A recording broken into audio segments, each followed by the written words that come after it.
Okay, welcome back, class. This is 4.1, Solving Systems of Linear Equations in Two Variables, Part 3.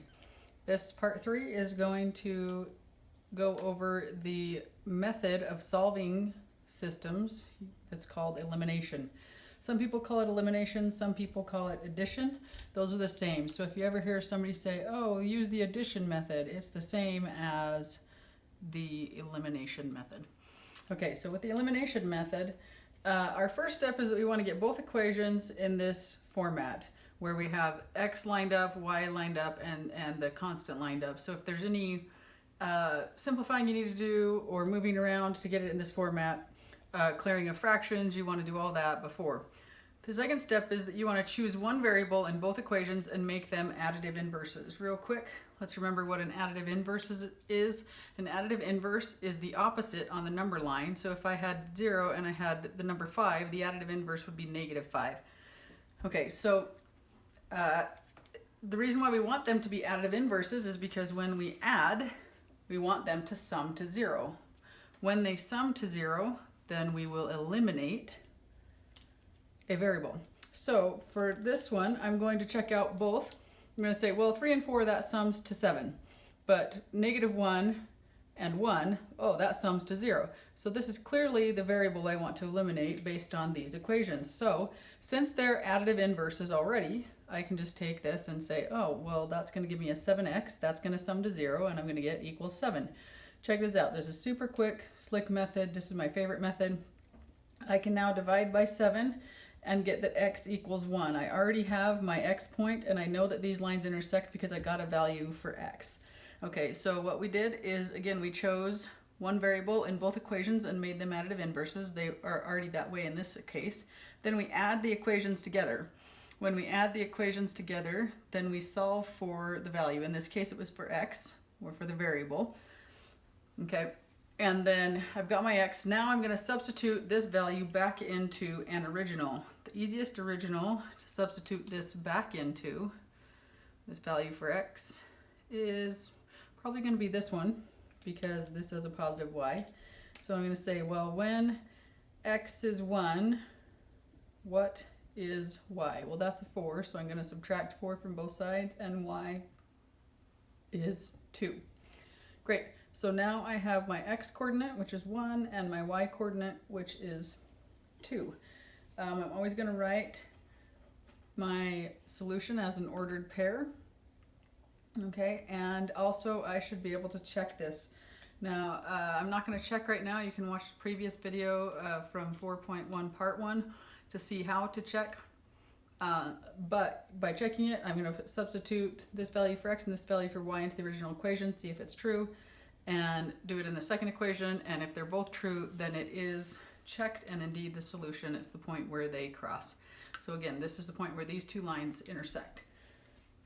All right, so let's do a couple more. But of course, they're not always going to be additive inverses to start out with.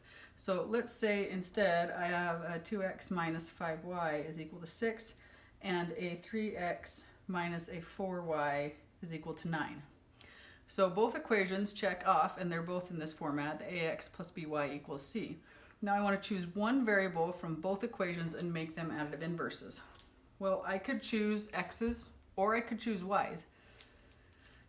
In this case, I'm going to choose my x's just because it's easier, but this one is 2 and this one is 3.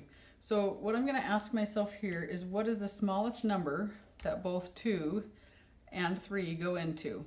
Well, if I'm looking at multiples of 2, I've got 2, 4, 6, 8, etc. If I'm looking at multiples of 3, I've got 3, 6, 9, 12. So the smallest multiple that they both go into is 6. So why am I doing a multiple when I just said I want additive inverses? Well, because I have to figure out what to multiply each equation by to make it what I need it to be. Okay, so this one, if I want this to be 6x, then I need to multiply this equation by 3. That means I multiply every term by 3. But if I'm going to make this x a 6x, I need this to be a -6x. And if that's the case, then I'm going to multiply this entire equation by -2. Okay, so what are my new equations here then? after I find the lowest common multiple, the smallest number that both of the coefficients will go into, then I can make them opposites. Okay, so my new equations are going to be 6x minus 15y is equal to 18. Again, this 3 belongs to all sides or all terms in the equation. And then I'm going to get a negative 6x. Be careful that you don't drop this sign. Negative times a negative is a positive 8y, and that is a negative 18. All right, so now that I have made, so the way that you make them additive inverses is you find the smallest number they both go into and multiply the equation by the number you need to. Now that I've made them additive inverses, I can add them together. This sums to 0, and the y's are going to sum to a negative 7y, and that is going to be equal to 0. Okay, I know right now that these lines cross because when I divide by this negative 7 and I isolate y, I get the value that y is equal to 0. Because I have a coordinate for the y, I know that they intersect. Now it's okay to get 0. Again, it can be x or y can be 0. If my y dropped out, then this would be parallel or coincidental based on whether or not it's a true statement, true false statement. Okay, so I get the y coordinate is 0. Now I'm going to plug that value back into an original. The easiest original I'm thinking is probably equation 1. So I'm going to do 2x, oops, wrong color. 2x is going to be 2x minus 5 times 0, which is y, is going to be equal to 6. Well, that's 0, so that goes away.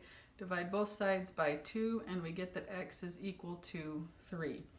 Well, so now we have solved for the value. We got that y was 0. We substituted that value back into an original and got the other value. Now I need to make sure that I list this as the ordered pair 3, 0.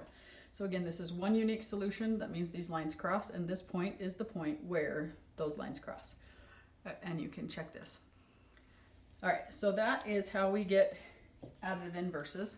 Let's do this a couple more times, but maybe add in some fractions or different things that we need to do, housekeeping that we have to do up front. 2 more examples here. Let's start with x over 3 plus 2y is going to be equal to negative 1, and x plus 6y is equal to 2. Okay, the first thing that I need to do here is when I see a fraction, before I decide what method I'm going to use, I need to clear the fraction. So the denominator that I need them all to have is a 3, so I'm going to multiply each one of these terms by a 3, and when I do that I can wipe out the denominator and get the new equation x plus 6y is equal to negative 3. Okay, now that I have these equations, I'm going to choose one of the variables to be an additive inverse. So if I want to make that top equation be additive inverse, then I need to multiply the entire equation by negative 1, because this is an x or a 6. It doesn't matter which variable I'm choosing. Either way, it needs to be multiplied by a negative 1. So now I have a negative x minus a 6y, which is going to be equal to a negative 2. All right, so now I have additive inverses, but you'll notice here that something funky happens. When I add these together, this is 0 and this is 0. They sum to 0, and then I get a negative 5. And when you get here, again, you might think, oh my gosh, what did I do? Well, you didn't do anything wrong. This is a false statement with no variables. The variables summed to 0. And so since it's a false statement, this means that if you were to graph these lines, they would be parallel lines. But parallel is not the answer. The answer is that there is no solution here. We're the empty set. Okay, so that had some fractions in it and a special circumstance here with this parallel algebraically. Let's do one more.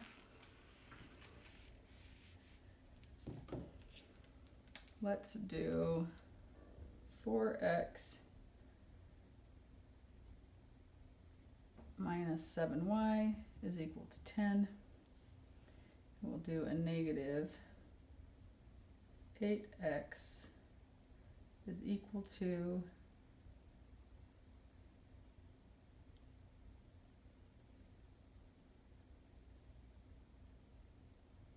a, 14y minus 20. All right, so this is not in this format, and this also wouldn't lend itself to graphing or substitution, so I'm going to want to use elimination. Again, elimination is almost always the problem, or the method that you want to use to solve these problems. So first thing I'm going to do is move this over and put this in standard form. So I'm going to subtract the 14y. When I do that from both sides, I'm going to get a negative 8x minus a 14y is equal to a negative 20.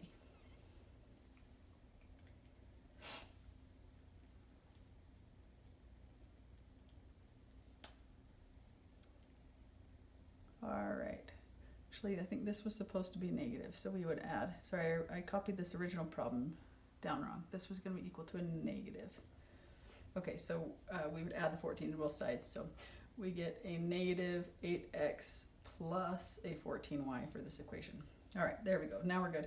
Now I'm going to look at equation 1 here. So this was my line 1, and this is my line 2, but here is the new line 2 in standard form.